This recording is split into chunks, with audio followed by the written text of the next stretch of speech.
Manchester United are entering a new era under Michael Carrick, with shocking transfer talks, Rashford drama and a midfield rebuild already in motion. Man United open talks for Michael Carrick's first signing as midfield rebuild begins. Manchester United are expected to be busy in the summer transfer window after clinching a return to the Champions League and are known to want new midfielders in the door. Manchester United are understood to be in negotiations with Atalanta over a potential deal for Ederson as their summer transfer plans begin to gather pace. The Red Devils want to overhaul their midfield options this summer and will have the scope to do so after qualifying for the Champions League. Ederson is one of many names on their radar, with at least 2 new midfielders likely to be signed, and a prospective swoop for the Brazilian is now taking shape. Sky Sports have confirmed that transfer talks have already been opened with Atalanta, who had expected to sell the midfielder to Atletico Madrid. The La Liga outfit have since agreed a deal to sign João Gomes from Wolves, though, opening the door for Manchester United and the 26-year-old's other suitors to strike. While no club-to-club agreement is yet in place, the report notes that progress on a deal is being made, with talks expected to continue. Elliot Anderson and Sandro Tonali are 2 other players who have been linked with United in recent months. Both have Premier League pedigree and are expected to leave Nottingham Forest and Newcastle respectively this summer. Manchester City are also avid admirers of Anderson, who was on the books of Newcastle before being sold by his boyhood club back in the summer of 2024, and are thought to have the edge in the race to sign him. Tonali was linked with a stunning move to Arsenal back on the final day of the winter transfer window, although reports were quickly shot down by the players' camp. The Italian is among a handful of players Newcastle are braced for interest in, though, following a disappointing season, and United would be able to offer Tonali the chance to remain in the Premier League, as well as dangling the carrot of playing Champions League football. If Ederson does end up making the move to Old Trafford, he will be playing under Michael Carrick next season, after the 44-year-old was confirmed as United's permanent head coach on Friday morning. Carrick has been given a contract until 2028, with the option of a further year as a reward for rescuing United's season, overseeing 11 wins in 16 games to clinch a third-place finish. Marcus Rashford responds to Man United backlash after making dig following England call-up. Marcus Rashford was named in England's 26-man squad for the World Cup and thanked those who believed in him in an Instagram post, but he made no mention of parent club Manchester United. Marcus Rashford has attempted to clear the air after being accused of making a dig towards Manchester United following his England call-up. Rashford, who's currently on loan at Barcelona, was named in England's 26-man squad for the World Cup on Friday by Thomas Tuchel, and he celebrated his inclusion on Instagram. The forward wrote, "Special thanks to Unai, Emery, Hansi, Flick, Thomas, Aston Villa, Barcelona and England for believing in me when things got tough." It didn't long for his followers to notice that he hadn't mentioned United or anyone else related to the club. "Where is United's thank you?" one supporter asked. "Total disrespect to the club that made him, still have a contract with and is still paying him," another claimed. A third sarcastically added, "No mention of his boyhood club? Very classy." Another came to the conclusion, "Guess that means United won't be getting Rashford back. I really thought he was coming back to Old Trafford." Rashford was alerted to the backlash and quickly responded. "To make my IG story clear, it's not a dig of any sort. I'm a MU supporter, and that remains," he stressed in a post on X. "I was showing gratitude to the clubs and coaches that I've worked with over the past 18 months. They have played a big role in this England call-up. Despite Rashford's good form at Barcelona, the La Liga champions haven't communicated to United that they're willing to pay the £26 million that it would take in order to sign him permanently. The ex-Villa loanee, who wants to stay at the Camp Nou, has scored 14 goals and provided 11 assists in 48 appearances. Often second choice behind Rafinha on the left wing, Rashford has helped Barca win 2 trophies. Barcelona president Joan Laporta has publicly discussed the idea of extending the 28-year-old's loan for another season, but United want a permanent departure. Rashford, who's under contract at United until 2028, could be given one last chance to impress Barca boss Flick on Saturday. The Blaugrana will finish off their campaign away to Valencia. Flick recently praised Rashford by saying, "I think his season was fantastic and he has good numbers, and I am very grateful that and appreciate it greatly. At the end of the season, we will analyse everything and then we will see what will happen." What Michael Carrick did to earn the Man United job, dressing room view, reaction to defeat and Carrington change.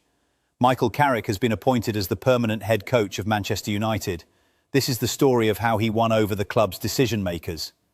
Michael Carrick's record as Manchester United head coach this season made his appointment on a permanent basis feel like a formality.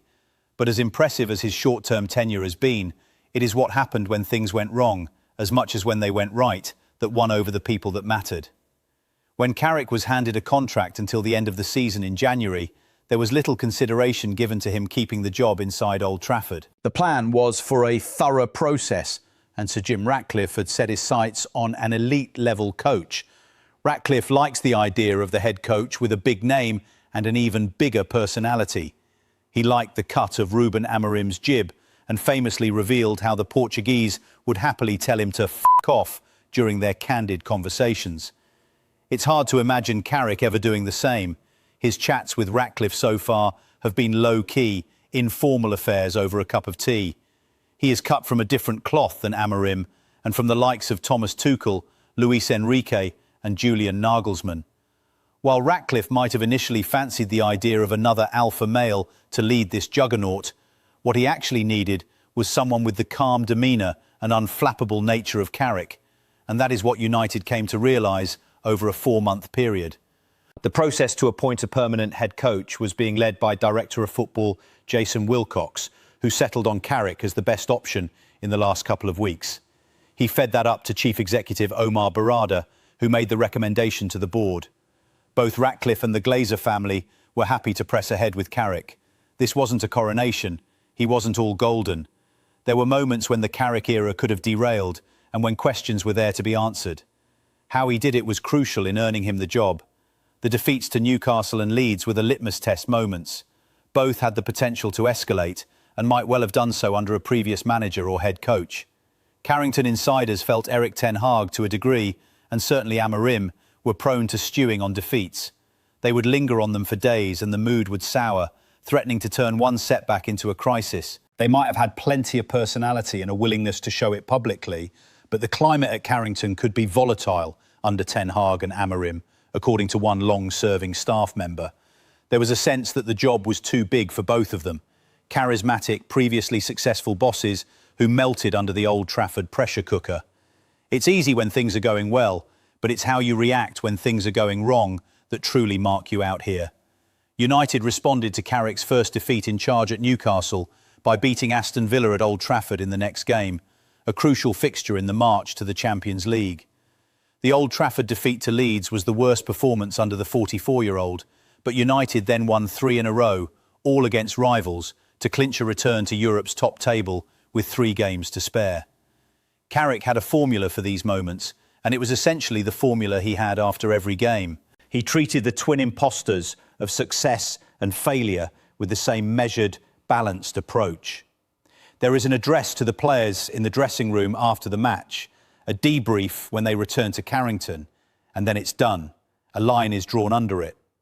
Amorim was known to be talking about a defeat the previous weekend on the following Friday. The angriest Carrick got was at St James's Park. His body language gave it away that night, and it was the only time he hadn't shown warmth to his players after the match. Things had been rosy up to that point, and the squad accepted it was a bad day. But if any of them thought the former midfielder would be a soft touch, they were disabused of this notion after the game, when he was as critical as he gets, and told them so in no uncertain terms. Dealing with the pressure that moments like that bring was considered his super strength at Carrington, and Barada and Wilcox were impressed by it. When Carrick said after beating Liverpool that the job felt pretty natural to him, touching on the experiences he's had as a player and coach at the club, it felt like he was reinforcing those attributes to the decision makers. By that point, landing the job seemed a formality.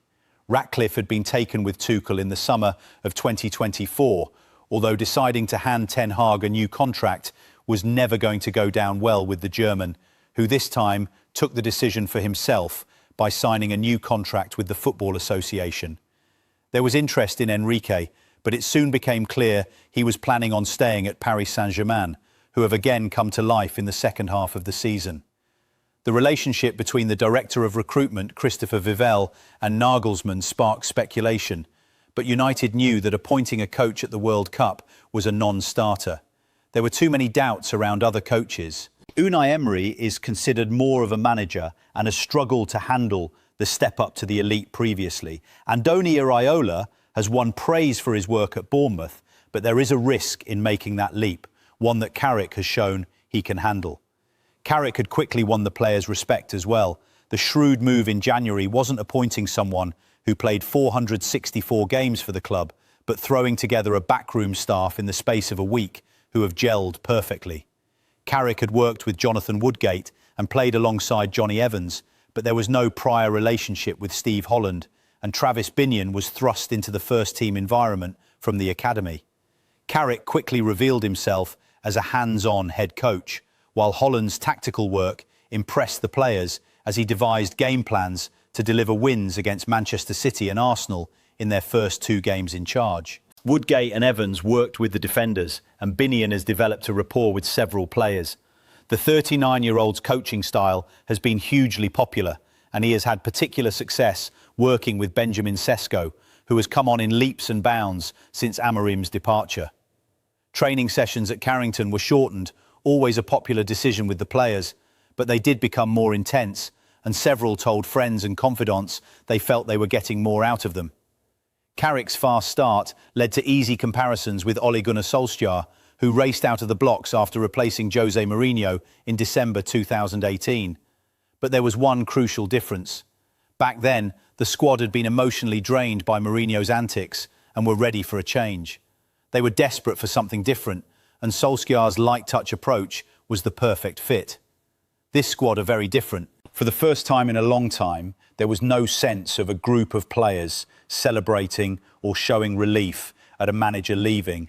Many felt they had let Amorim down, and champagne corks weren't popping when he drove out of Carrington for the final time. So Carrick was starting from a different base compared to Solskjaer, and it felt like what he was achieving with this backroom staff was more sustainable. Momentum really began to grow in County Kildare. It was at the plush Carton House Hotel on Tuesday, April 7th, that Ahmad became the first player to publicly back Carrick for the job on a permanent basis, and his intervention felt key. "We think he's the right man," gave the impression that he was speaking for the squad.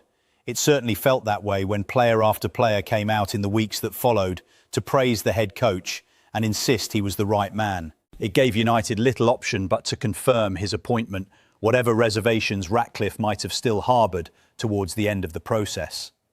While Amorim's press conferences were appointment viewing, Carrick seemed designed to avoid headlines at all costs, although he isn't averse to using them for his home ends. Some of his injury updates have been deliberately vague, and when he kept the suspense going over Lisandro Martinez's appeal after being shown a red card at Leeds, it was a call of his own making. Some felt there was a hint of Sir Alex Ferguson in his attempts at subterfuge. In many ways, the press conferences of Carrick and Amorim sum up their differences, but inside the club, the fact that the new man doesn't generate stories or cause controversy is seen as a positive. The idea that all publicity is good publicity doesn't really hold when your head coach is calling you the worst Manchester United team in history. And ultimately, the strength of your personality is irrelevant as long as football matches are being won and you can take the players with you on the journey. Carrick held up that end of the bargain, and insiders believe he is changing the culture at United for the better. He might not have the public-facing personality that Ratcliffe seems to value, but he has a steely conviction in his own abilities, and he quickly realised he was the right fit for the job. Man United decide on Sandro Tonali transfer as Newcastle Stars' stance on move clear. Manchester United have reportedly made Sandro Tonali their transfer priority this summer. Manchester United have reportedly made Sandro Tonali their priority rather than Newcastle United midfielder to become the new permanent head coach following an impressive temporary stint at Old Trafford. According to Gianluca Di Marzio, United have chosen to focus their attention on the Newcastle United midfielder, irrespective of Ederson, as the new boss turns to the Italian to kickstart the midfield overhaul. The outlet has suggested that the Magpies have a gentleman's agreement with the midfielder that should they fail to secure Champions League qualification, he would be permitted to depart. From a transfer perspective, the 26-year-old is understood to be available from €100 million, £86 million, with Eddie Howe's side confronting the possibility of a bottom-half finish. Heading into the final fixture of the season on Sunday, Newcastle sit 10 points adrift of the Champions League spots, but just 3 points shy of the final European place, though they possess an inferior goal difference to Chelsea. This has prompted renewed speculation regarding Tonali's future, who has been linked with interest from newly crowned champions Arsenal. The Italian outlet has indicated that United have turned their attention towards the Premier League proven midfielder while maintaining an interest in Atalanta's Ederson, though Tonali is a player Carrick particularly desires. Di Marzio has reported that there is a good chance a transfer will materialise, although it remains unclear whether the fee will reach €100 million or settle at around €80 million, £69 million, plus add-ons. Tonali has been the subject of speculation regarding his future, particularly when the Gunners were understood to be considering a bid during the January transfer window. Eddie Howe was compelled to address the matter in February, reasserting the 26-year-old's dedication at St James's Park. He said, "His only focus was on Manchester City and trying to win that game, so there's absolutely no issue with Sandro himself. He's very happy and committed, so I find it difficult to talk about things I don't know too much about." I can only talk about Sandro as the person and player and his mindset here and now. Having discussed things with him yesterday, he's absolutely fine. The Magpies head coach has previously addressed the possibility of summer transfer business within the Toon ranks. He said last month, "I think from my perspective, we've recruited players here since I've been here in the same way. So although we've had different sporting directors, the processes haven't changed. When we recruit a player, what's fundamentally important is that me and the coaching team like that player and can see a way that we can get the very best out of him in our team. Signing a player that doesn't fit that criteria, I think, is unhealthy. And the club have been really good in helping me sort of mould the squad as I want to. So I think I always say, judge me by every signing that we've made since I've been here, not just by one or two that people want to sort of beat me with a stick with."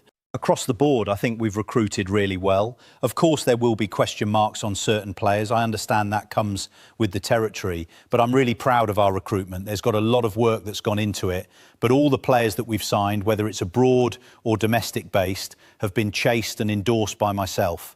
4 things Michael Carrick did to win over Manchester United decision makers. Michael Carrick has landed the Man United job on a permanent basis after a string of impressive results. Michael Carrick's poker face needs improvement, as he smiled when asked whether there was an update on his future after winning against Nottingham Forest last weekend. However, everyone in the room knew Manchester United's confirmation of Carrick's 2-year deal was a formality, so he didn't give much away by smiling. United made the official announcement of Carrick's appointment on Friday morning. His coaching staff will continue in their respective roles, and now the club's attention can turn to the summer transfer window. United's punt on Carrick is a calculated gamble. They have not gone all in, offering a fair length of contract, but have rightly given him the opportunity to take the club forward after surpassing expectations as interim. The Reds might have snuck into the Champions League back door by finishing 5th if Ruben Amorim had seen the campaign out. They were one of the first to arrive at the party, thanks to Carrick's impact. Sir Jim Ratcliffe, Omar Barada and Jason Wilcox were in the director's box to watch United's win against Forest last weekend, and Carrick did enough to convince club chiefs that he is the right choice. Carrick made a dream start by overseeing an impressive win against Manchester City in his first game in charge. Ratcliffe attended and was spotted fist-pumping as Patrick Dorgu made it 2-0 in the second half. Ratcliffe has repeatedly set City as the benchmark, but Carrick devised a tactical plan to outfox Pep Guardiola, having overseen just 3 training sessions at Carrington. Ratcliffe jetted in from Monaco to watch Carrick's second game against Arsenal at the Emirates, which saw United inflict the first home defeat of the season on the Premier League champions-elect. United showed dogged spirit to get over the line. When Ratcliffe left the stadium, he was asked if he could speak to reporters. "No, no, no," he said, before adding, "just get the smile," and gesturing that his lips were sealed. Then the United co-owner was asked whether he was happy with the result, and he responded, "Very, yeah. The last time I saw Jim was at Arsenal," he said. "I'm fine with that. I don't think there's anything really, in terms of constant communication from above, that I need. My role is to create the environment within the group and obviously lead in terms of the first team and beyond." We're definitely all pulling together. It's clear as it could ever be that we are pretty strong as a group. There were questions about whether Carrick was a big enough personality for Ratcliffe, who loved Ruben Amorim's charisma. Ratcliffe once joked he would point out Amorim's tactical mistakes to him over a coffee, and the Portuguese would playfully tell him to fuck off. The theory was that Ratcliffe was drawn to managers with big egos. Carrick is the antithesis of that. He is well-mannered, disarming during press conferences, and doesn't make headlines.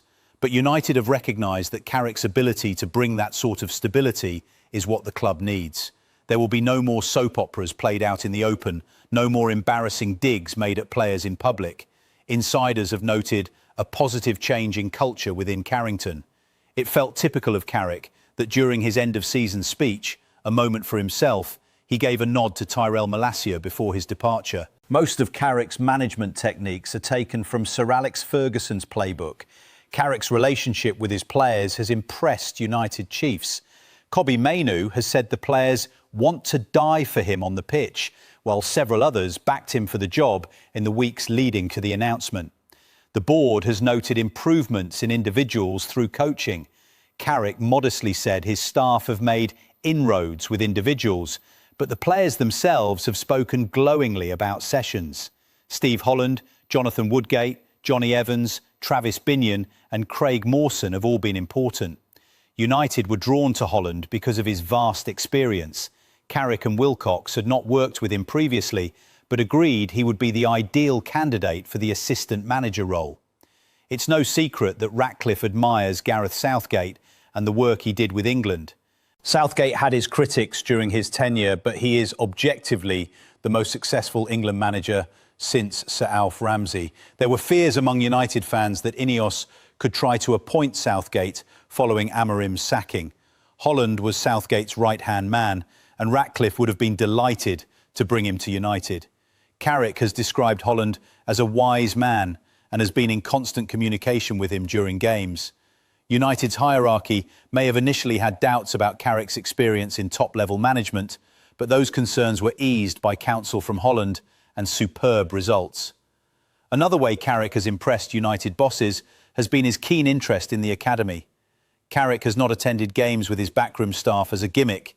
He genuinely cares about the academy. Carrick has made trips to a freezing cold Lee Sports Village, a 300-mile round trip to Oxford, and watched games at Carrington. He gives his most detailed answers during press conferences when he's asked about the academy. United chiefs believe Carrick's support for the youth system demonstrated his commitment to the long-term future of the club. The 44-year-old's presence at youth games has given everyone connected with the academy, from players to parents and coaches, a huge boost, meaning the feel-good factor has dripped down from the first team. Michael has been really engaged within the academy across the age groups, a coach within United's youth setup recently explained. He's just fully invested in the academy and the club. Carrick's knowledge and understanding of United have undoubtedly helped him. It's difficult to quantify, but having that link with United has given him an edge over alternatives who would have needed time to adjust. "I love doing what I'm doing," he said after beating Liverpool. "It's a great position for me to be in, and it feels pretty natural if I'm totally honest. I'm not being blasé because it's a difficult role, but it feels like I've been here a long time." Carrick won't need to try to keep a poker face at his next press conference. That's all for today's Man United update. Drop your thoughts in the comments. Is Carrick the right man for this rebuild? Don't forget to like, subscribe and turn on notifications for daily Man United news.